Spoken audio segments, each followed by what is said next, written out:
Good morning. Welcome to our Women's Equality Day event called Vote, Then Run. I am Rochelle Prestige, and I am the Equity and Inclusion Officer for the Michigan Department of State. Today's event is being hosted by the Women's Commission and the State of Michigan Equity and Inclusion Officers. The Equity and Inclusion Officers are given the task of helping every agency throughout the state of Michigan create an inclusive environment and help to increase employee engagement. The Women's Commission is the state commission responsible for reviewing the status of women in the state of Michigan, directing attention to critical problems, and recognizing women's accomplishments and contributions to Michigan. You can learn more about the Women's Commission online at michigan.gov/MWC. We will be assisted throughout this virtual event by ASL interpreters Toy Bogan and Bethany James. We are very happy and excited that you joined us today to celebrate Women's Equality Day and maybe to even consider exploring the option of running for office for yourself. So today, to help us get started, we have a special message from Michigan Secretary of State, Jocelyn Benson. Hi, I'm Michigan Secretary of State Jocelyn Benson. Thank you for inviting me to kick off your virtual panel discussion today. I'm honored to start this conversation about how we can provide support to more women running for political office, and I'm so grateful for the work already being done by the Michigan Women's Commission. The Commission is improving gender equity in Michigan and inspiring others to do so as well. And I'm proud to be one of the 4 women in Michigan holding the highest positions in our state government alongside the governor, the attorney general, and the Chief Justice of the Michigan Supreme Court. However, unless we're moving forward and opening doors for others, that significant accomplishment is only temporary. And while we are seeing more women running and winning positions all over the levels of government, women continue to be underrepresented. In Michigan, women hold just 36% of the seats in the state legislature, and at the federal level, women hold just 26% of the seats in Congress. Historical changes often move slowly, but the key is to keep pushing. And when you attain a position of leadership, don't just be a successful individual. Carry on the legacy and provide support to others. Support other women, mentor other women, encourage other women to fight for leadership roles in politics and in our communities. Because right now, we need strong leaders and defenders of democracy more than ever before. In my role as your Secretary of State, I'm also Michigan's Chief Election Officer. That means I work in coordination with more than 1,600 county, local, Republican, Democratic, and nonpartisan clerks to ensure that our state's elections are accessible, secure, and accurate. Together, we ensure that voting rights are protected for every eligible voter and that all valid votes are counted. You can help us in this work by volunteering to serve as an election worker this fall.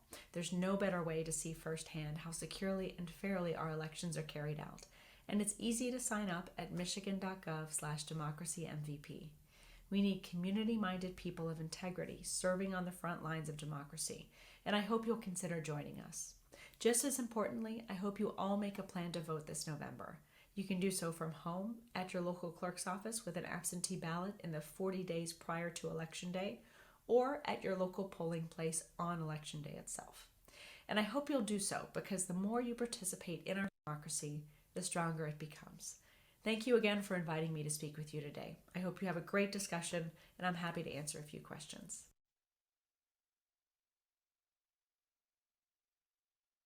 Women's Equality Day is celebrated nationally on August 26th to commemorate the 1920 certification of the 19th Amendment to the U.S. Constitution. That's the amendment granting women the right to vote.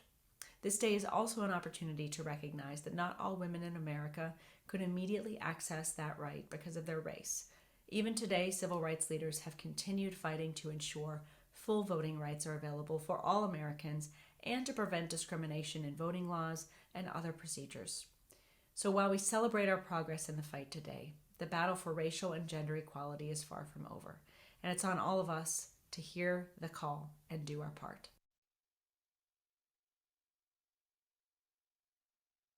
Those who came before us fought hard for the right for future generations of women to vote. This is our opportunity to directly decide on proposals, changes to laws, and to elect our political leaders. So don't sit it out. Think about the issues, the rights, and the programs you care about. This is your chance to protect them or fight for change. And when you are eligible to vote and choose not to, you are giving up your power. You're letting your community make decisions without you, because even if you don't vote, other people will. And also, elections are opportunities to celebrate the right we have as Americans to choose our leaders and make our voices heard. This right is what our country is built on, and I'm proud to help all eligible citizens embrace and access their voting rights in every election.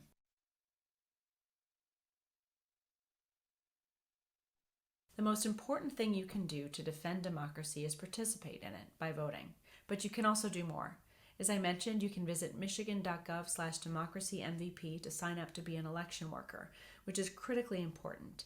And you can also be a truth teller in your community by sharing accurate information about how to vote and about how our elections are conducted. You can find all the information you need at michigan.gov/vote and michigan.gov/elections. Visit these pages and guide your communities to them, and you can learn everything you need to know about voting rights and how we carry out secure, fair, and accurate elections here in Michigan.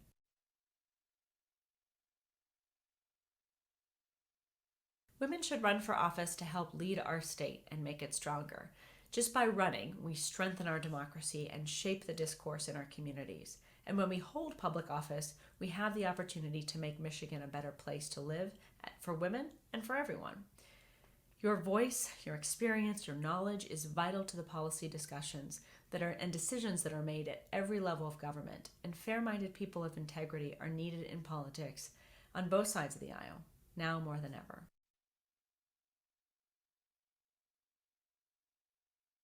Thank you again for having me, and I hope your panel discussion coming up is full of inspiration, energy, and ideas for democracy that includes seats at the table for the women of our great state.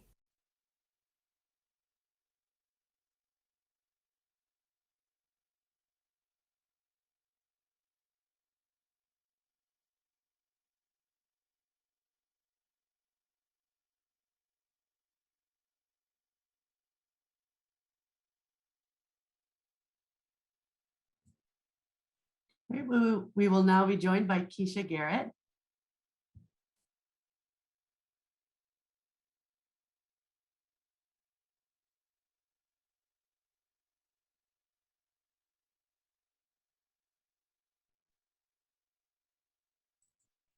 Keisha, you are muted if you want to start your video and your mic.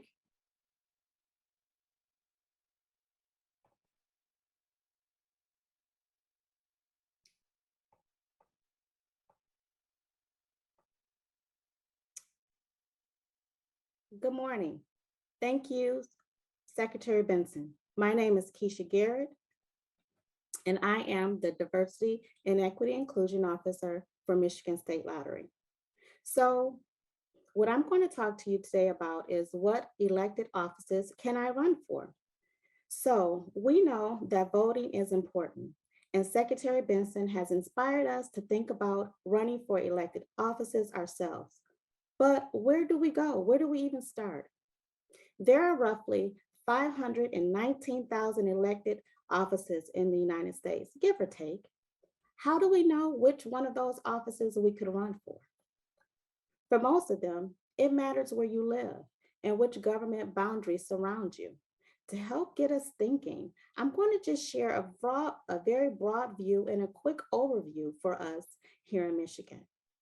And if it helps you feel any better, a lot of us, this information is new to me, and no one really teaches us about all the different levels of government, especially anything beyond the federal and the state level. So just to get started, here in Michigan, each one of us lives within at least 5 government boundaries, but we don't all have the same institutions that's governing us. So for instance, all of us live in the country, the United States of America, and we're governed by mostly federal government, elected federal government. So together as voters, we elect our president.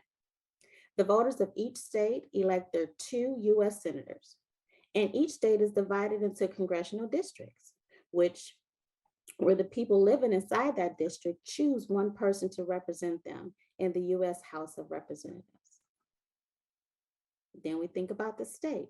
We live here in the great state of Michigan, and we are governed by an elected state government. So together in Michigan, the voters, we elect our governor, our lieutenant governor, our attorney general, and of course, our secretary of state, and a few other statewide offices, such as our state Supreme Court and some universities' governing boards. And then Michigan is divided into Senate state districts, where voters living inside those districts choose one person to represent them in the Michigan Senate. We also are separated into entirely two different, in different districts to elect our Michigan House of Representatives. So we know we all live in a country with its federal government and a state with our state government. Then we all live in the county. So in Michigan, as you see here, our great state, we have 83 counties. And each of those counties have their own elected county government, as the map shows here. Now, each county has offices elected by everyone in that county. So, such as we can elect a county clerk or a county sheriff. And each county is further divided into districts to elect their county commission. With each county, there are townships, villages, and cities.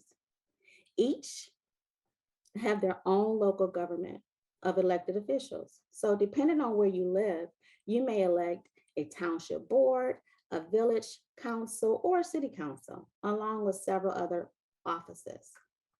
So you live in a country, a state, a county, and then in either of those is a township or a village or a city. And then add on top of all those lines, within those areas, you have a school district, which is an entirely different set of boundaries than an elected public, that elect a public school board governs. So that's a lot. Those are a lot of areas and opportunities for you. And that's not to mention all the other boundaries defining community colleges, courts, judicial offices, and other types of special districts that has elected representation. So again, this is a lot of opportunities available. The best place I found, though, to really start to thinking about the different boundaries that one could potentially, an office that they can run for, is to go to Michigan Voter Information Center at michigan.gov/vote. So let's explore that. So here at michigan.gov/vote, you can look up your voter information, which, like Secretary Benson said, tells you where you can vote, how you can get an absentee ballot, how you can become a poll worker, and other great information. However, for the purposes of today, michigan.gov/vote is where we're going to look up and learn about the different government districts that people live in. This only works if you're a registered voter. So be sure to get registered if you're not, or if you're eligible.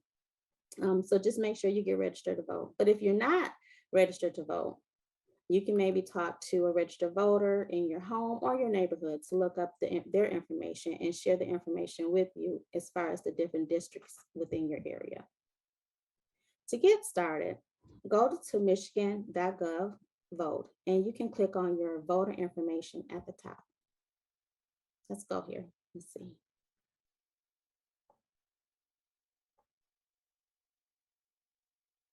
So michigan.gov/vote, it takes you to a page you can search for your voter information. You can enter your first name, your last name, your birth month, or your birth year and zip code. And then you search, by your name. There's also an option for you to search by your driver's license number if you prefer. For the purposes of today, my colleague Shannon Garrett at the Michigan Women's Commission shared her voter information with us so we can just kind of get a glimpse of what this looks like. So I'm going to go ahead and share a little bit of Shannon's information. So now we have Shannon's voter information. There is a lot of useful information here on this page for voters. But right now, we're just going to look at the section called Voter District Information.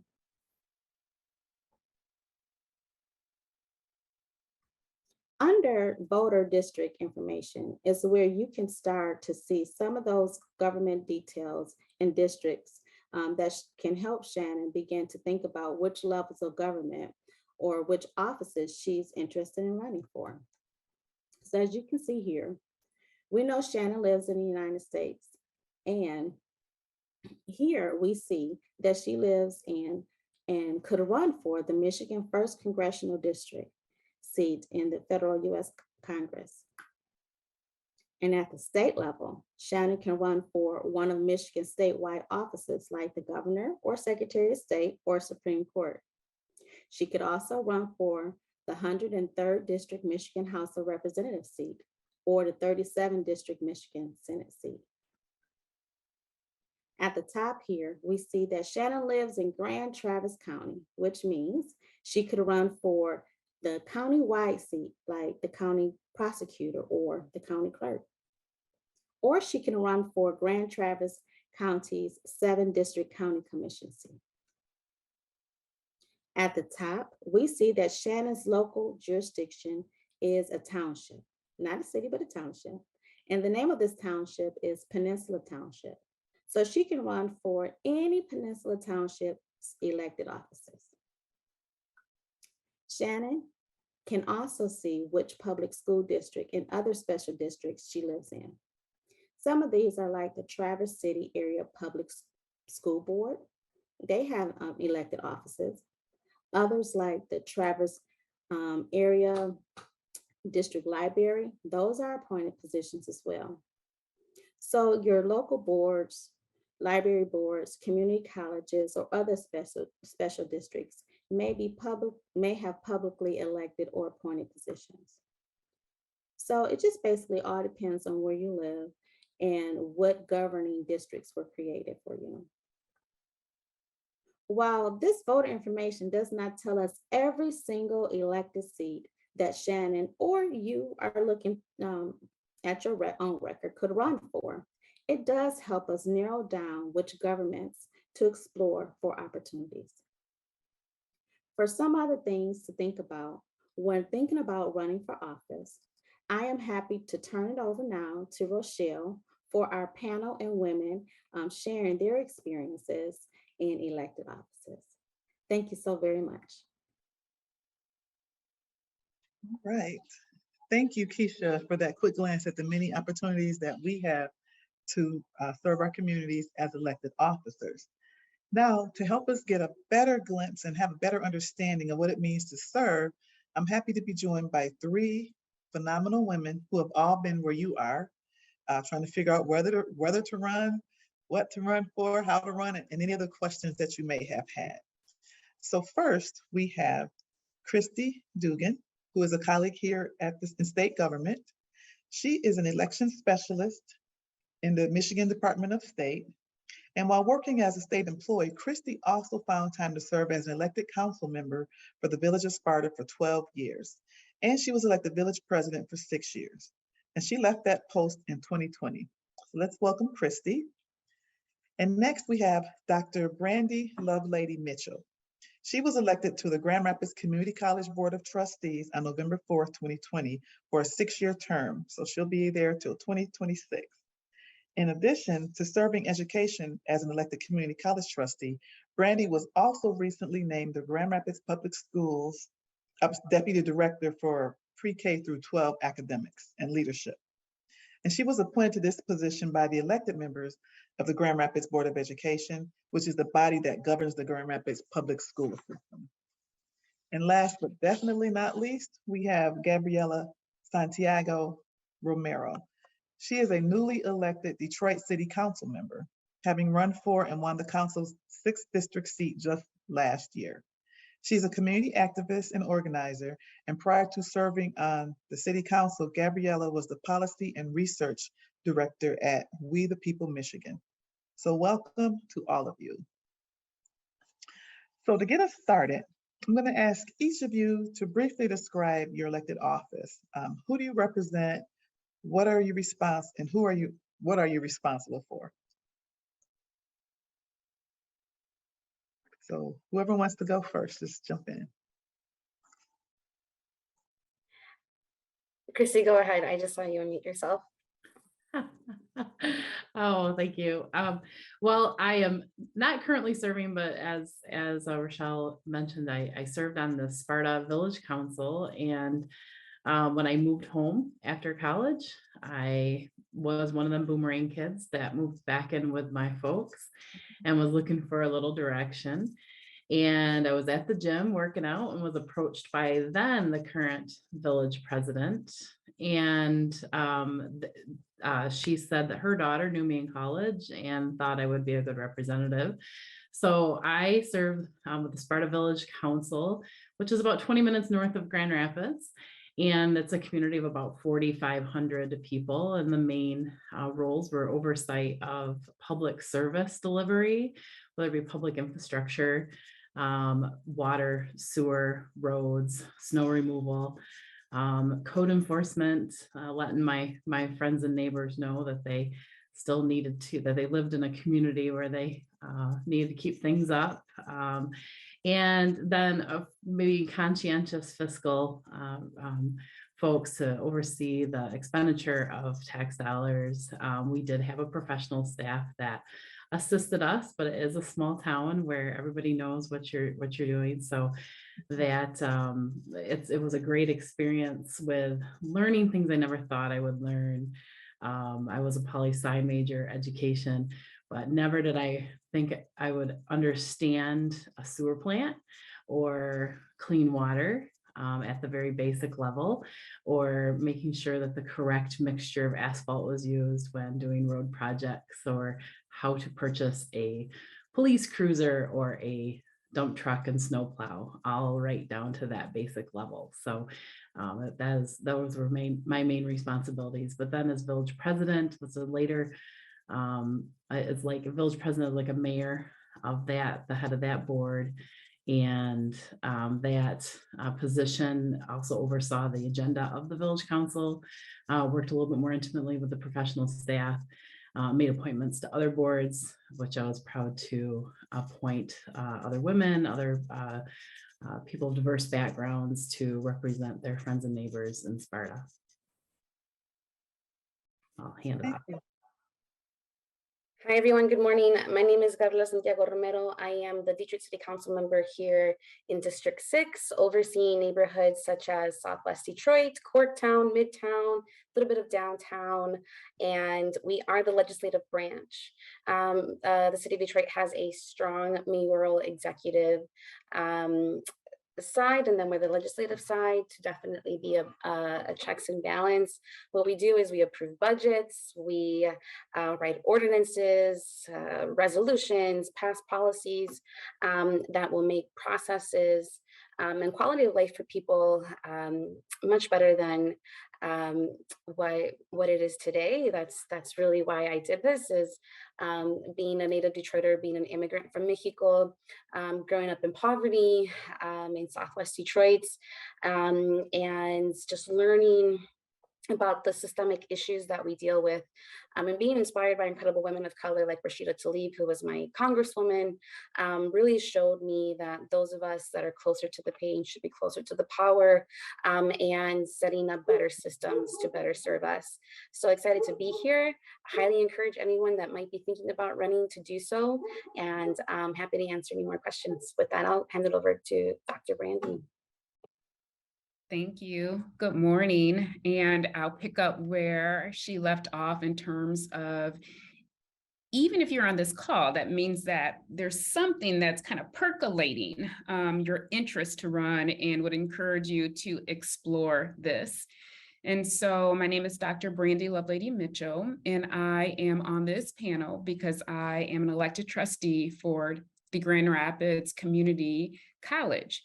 And the reason why I decided to run for the trusteeship is because I believe public education is one of the most important public goods that we have. It's an institution that majority of us matriculate through. And in order for our communities, Grand Rapids in particular, to continue to thrive, we need a strong community college that's accessible and that offers quality education for joy, for credentialing, for economic opportunities, and to just create some of the generational wealth that we talk so often about. The folks who voted me in office are from Kent County and Ottawa County. And some of the big work that I do right now actually is helping determine who the next president of GRCC will be. And more regularly, it is creating the policies and helping to set the parameters of this is the right work. My side is the governance side, and staff, the wonderful staff of GRCC, engage in the day-to-day, the operational side of the work.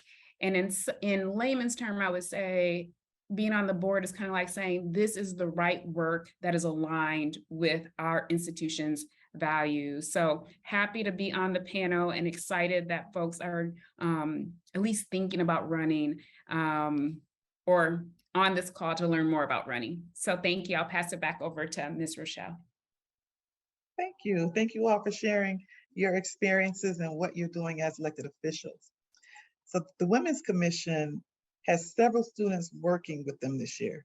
And those students have some questions that they'd like to ask all of you. So I'm going to call on them one by one.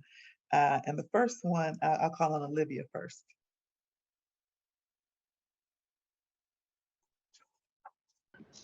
Hello, everyone. My name is Olivia.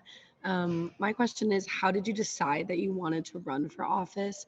And are there specific questions we should ask ourselves to prepare to run someday? So would you like me to go in any sort of order, or I can just pick? I'll just say Christy. Yeah. So how did I decide to do it? When I came out of Grand Valley, I came out as a teacher in an era when we weren't hiring very many teachers in Michigan. And so I was home trying to figure out what I was going to do. I come from a public service family, though, and I had a great political and public service mentor in my father, who was a county-wide elected official. And we always had those discussions at the kitchen table about the role of government in our lives and what we should expect. And so it was always an interest to serve. I never in my life though thought I would serve at my own hometown. But then when I was approached by another woman, I said to myself, I want to give back to the community that raised me. I had gone off to college and then come back and thought, I have something I can contribute. I would ask yourself, as far as what are your interests? What is your time that you can commit to it? I tend to go pretty 100%, even though it was one meeting a month, maybe a couple more special meetings sprinkled in. But what are as far as your interests, and what are you willing to learn?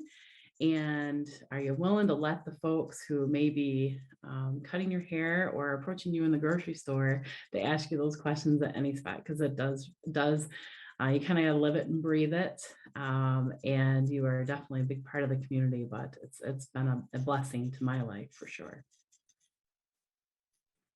Thank you. Dr. Do you want to go by Love Lady Mitchell or Dr. Brandy? Whatever is easiest for you at this point. And so it's my turn. Thank you. I'm just going to piggyback off of what she said. I won't repeat it. I would underscore everything that she said. And I would just add this. Given the climate and everything that's happening, the question for me is, can you afford not to run?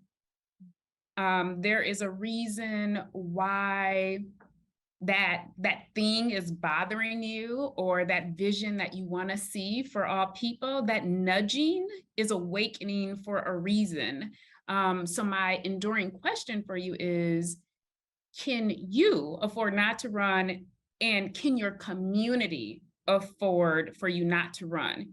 And in my case, I feel like I'm a fierce advocate for public education, for our scholars and our staff and our community. And so the answer was no. There may be some things that I don't know. And the gap analysis of what I didn't know in preparation of it was, you'll get that on the job. Don't take yourself out of the race. Can you afford not to run? Thank you. And Gabriella, would you like to add to that?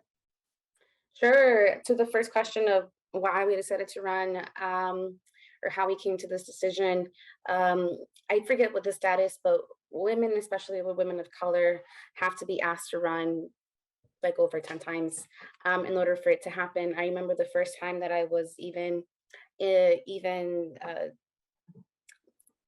told of the idea of running was in middle school. I was like in the 8th grade, and I was talking or complaining to my teacher about how there was pollution and how why can't we create a car that breathes in carbon dioxide and breathes out oxygen like trees. And my teacher was like, well, it's amazing, you should be a scientist to make that happen. I'm like, no, I hate math. So she's like, okay, fine, then become a politician to help write the regulations and the policies that make it so that car companies make safer cars. And I said, I thought you had to be an old white man to be a politician. And that's because growing up, that's all you saw was old male stale. There was no women, there were no women, there were women of color, nobody that looked like me. So I actually had no idea that was even an option that I could do, which is really sad.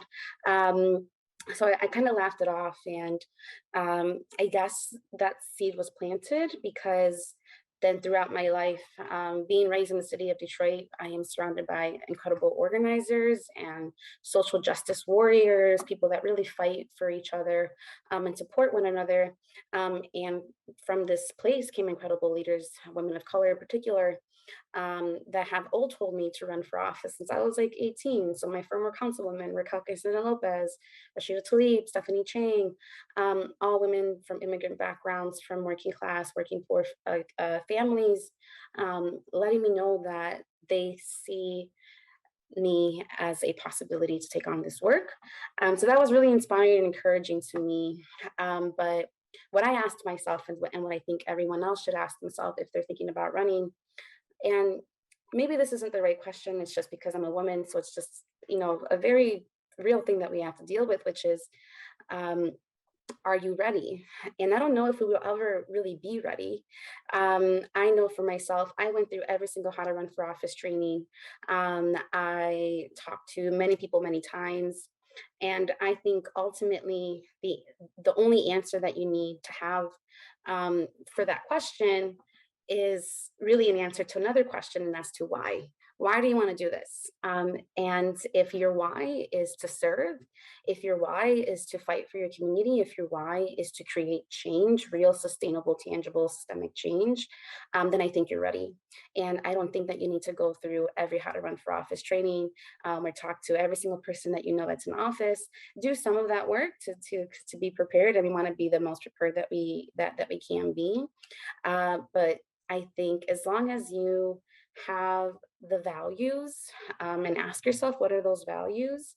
Then you are much more prepared than a lot of people who are already in office. Next, we will hear from, we get some questions from Rachel. Hi, I'm Rachel. When you first thought about running, did you feel qualified? And what gave you confidence that you had the right skills or expertise for that office? Okay, Dr. Brandy. Thank you for the question, Rachel.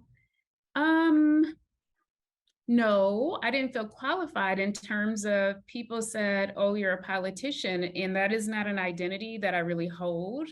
I hold the identity of a fierce mama bear and a fierce gatekeeper of community. And I used to think that was a bad word, but gatekeeper of community in terms of I don't want to allow anything in that's going to harm, my community or policies, practices that might harm.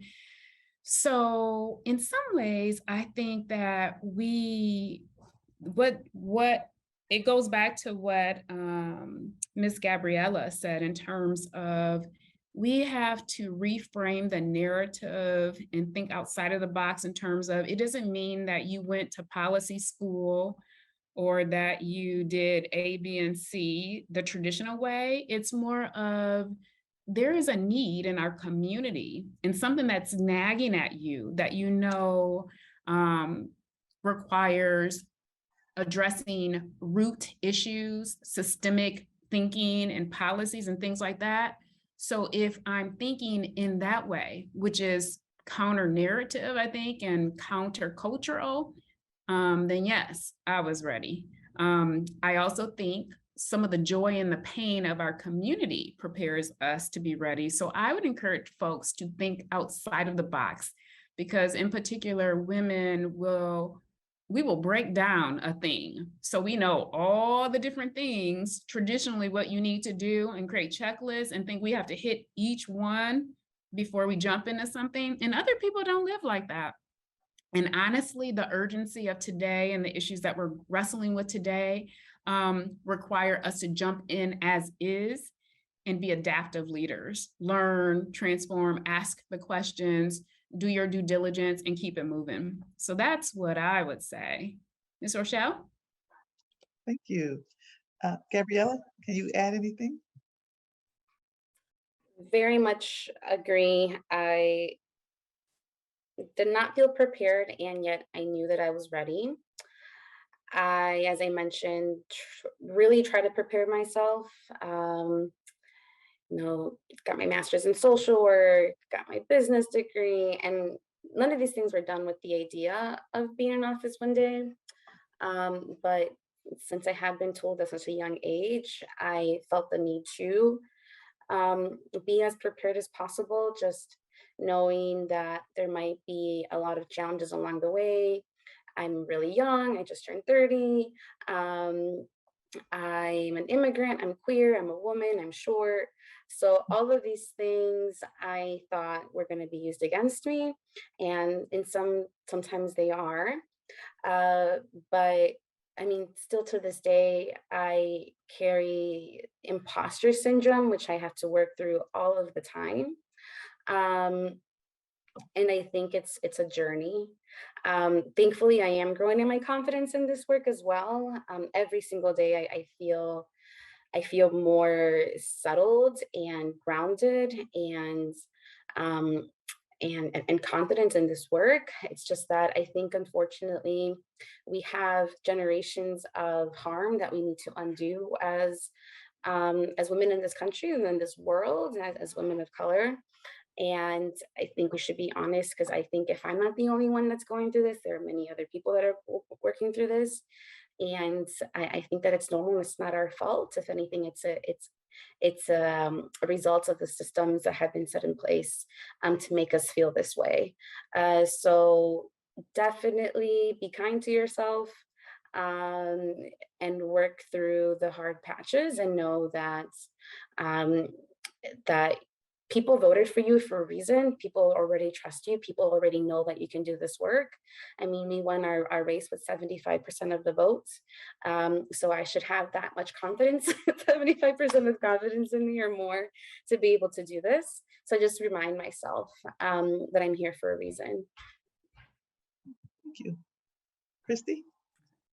That's a great question, something I certainly struggled with as far as feeling qualified. Like I said, I was just out of college. I moved back into my family's home. I lived in a very small town to where my family was well known, but I certainly had a knock against me from some longtime residents that said, "You don't even own property here.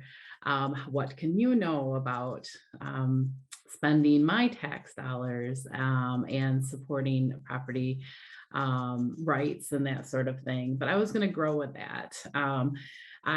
During the campaign, certainly there were 9 people running for 3 seats. And it was great to have that interest in those seats. There were 3 incumbents among those, and three of us folks who were elected beat all 3 incumbents. So the community was ready for change, and I was a part of that change. And a lot of folks said, well, she's kind of weigh in on her father's name, and I would come home and say, goodness, Dad, I don't mean to trade on your name. And I thankfully had very supportive parents that were like, you are definitely your own person. You have your own ideas, and folks are going to learn that.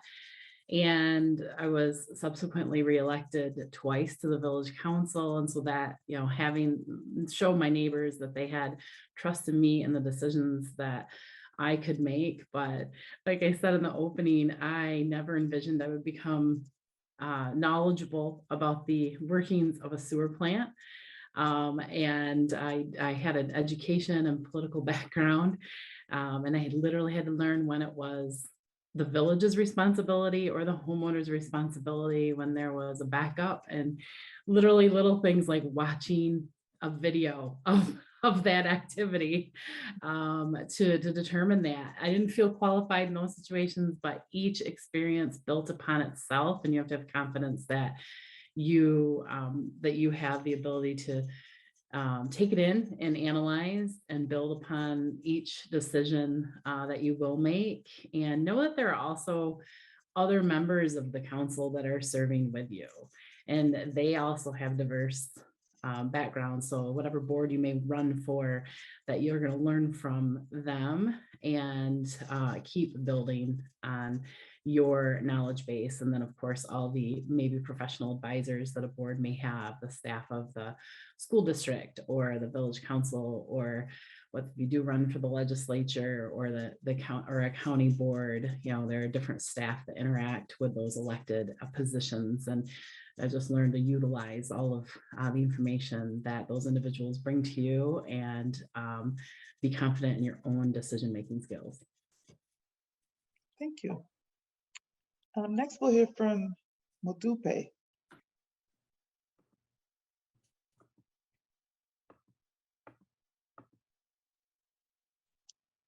Hello, everyone. Sorry, my camera won't come on, but I just wanted to know what surprised you most during your campaign, and were there any unique challenges or rewards that you hadn't planned on?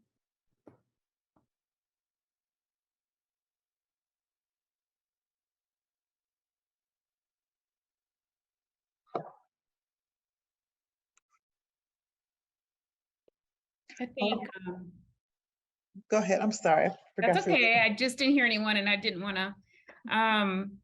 Thank you for your question. I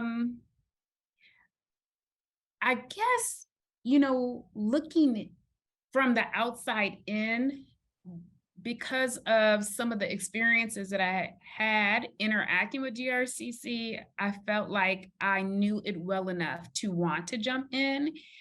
And I think I've been surprised at how much more profound and complex and nuanced it is, all in a great way. So I've only deepened my understanding of the organization and its impact. And I have been amazed with staff. I think the other piece is it has underscored this even more so for me, the significance of relationships to create structures and inroads to do the work. And so sometimes what it means is, while you might not philosophically agree with someone, it's like that Venn diagram where you might be like polarized, really being deliberate and finding where you overlap to be able to do good work on behalf of our constituents. And so, your relational skills, your communication skills, and being able to work through the gray and the polarities in order to do good work. I think that's what has been illuminated in my mind. I think it's a great question.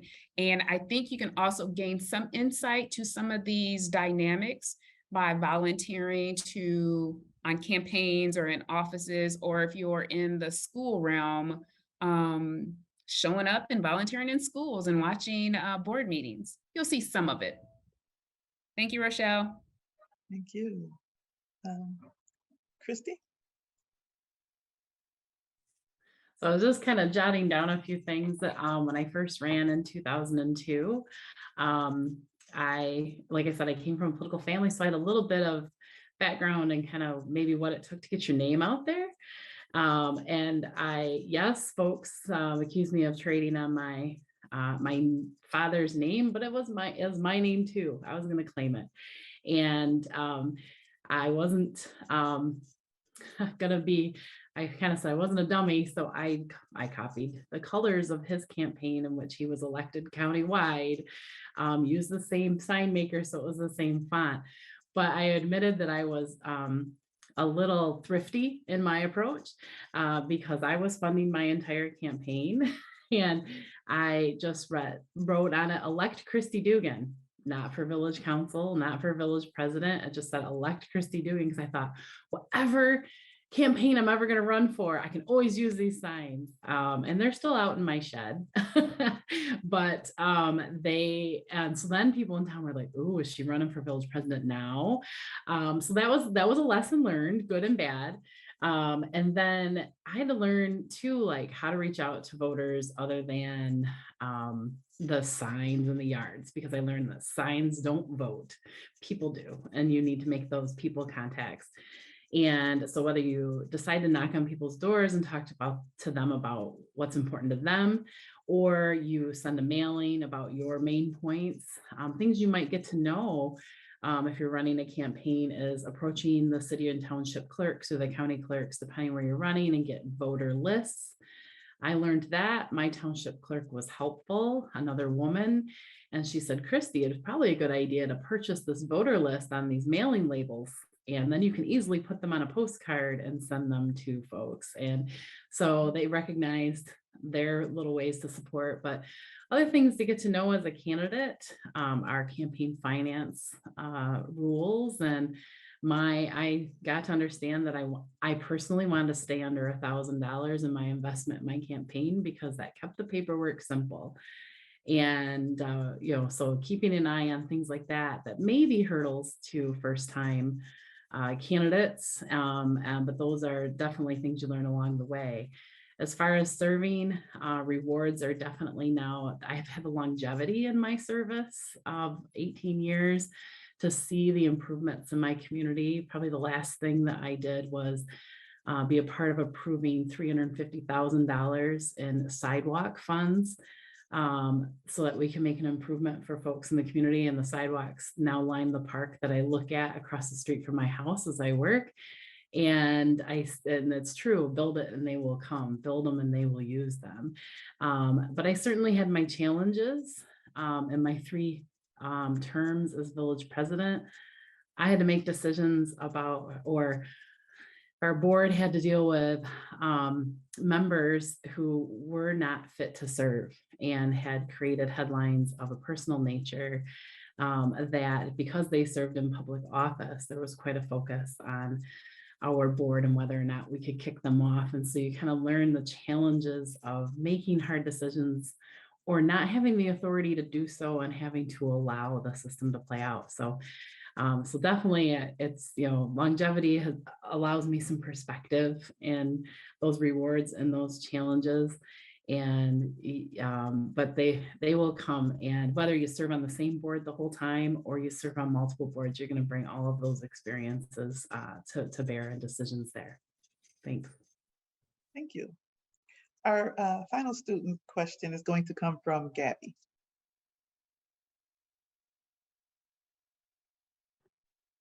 Hello, everyone. At the Michigan Women's Commission, we talk a lot about the visible, authentic leadership of women. So my question is, what does that mean to you, being a visible, authentic leader?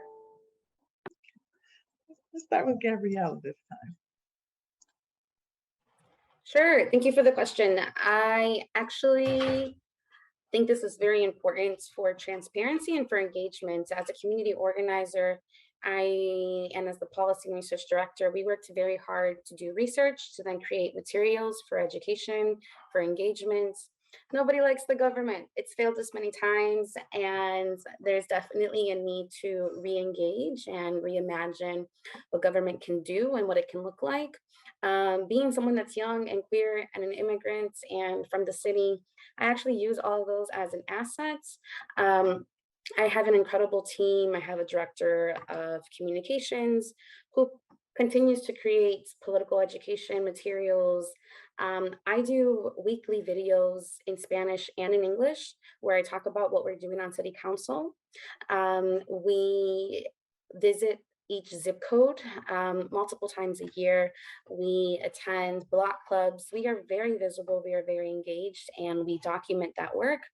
I also come from movement organizing. I did a lot of photography, documented the movements and leaders and told our stories. So we do that as well on my campaign.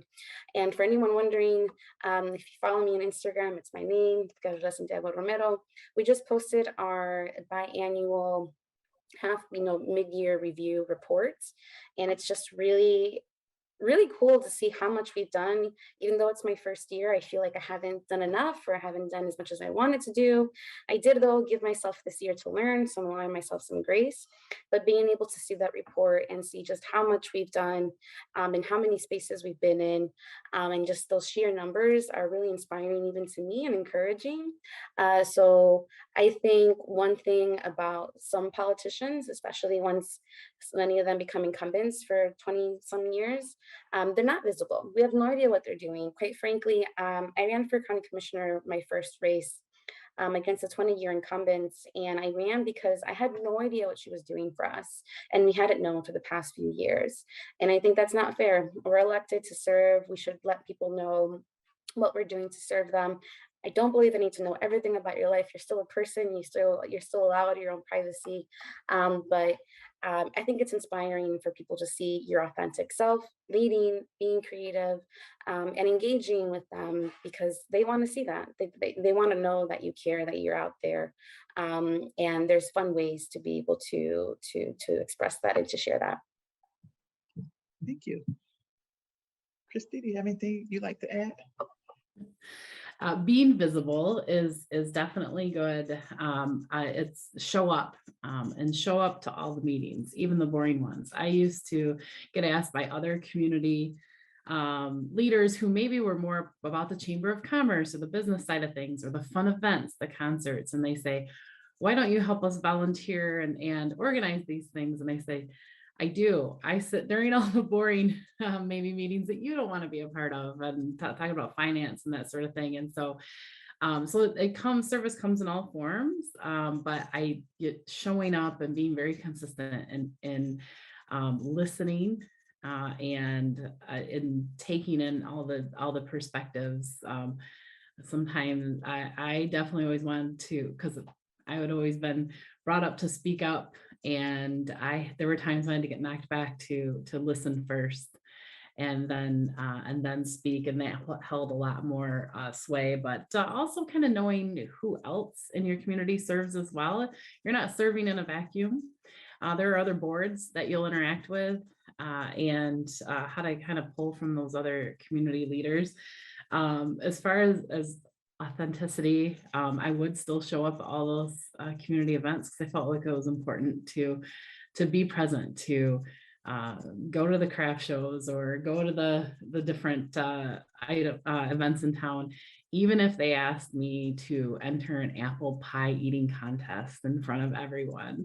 There are certainly some times when you have to set things aside and do something silly like that to relate, but it is I hopefully over the time span in which I served, folks knew Christy Dugan and knew what decisions she would make on their behalf if needed.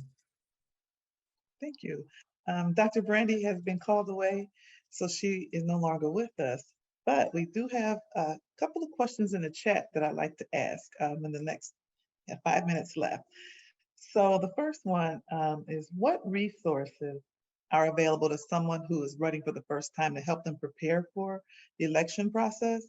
And what advice would you give someone who loses a race to keep them encouraged? Either one of you can just I can kick off briefly because that's happened to me. So resources out there, there's Emily's List, there's She Should Run.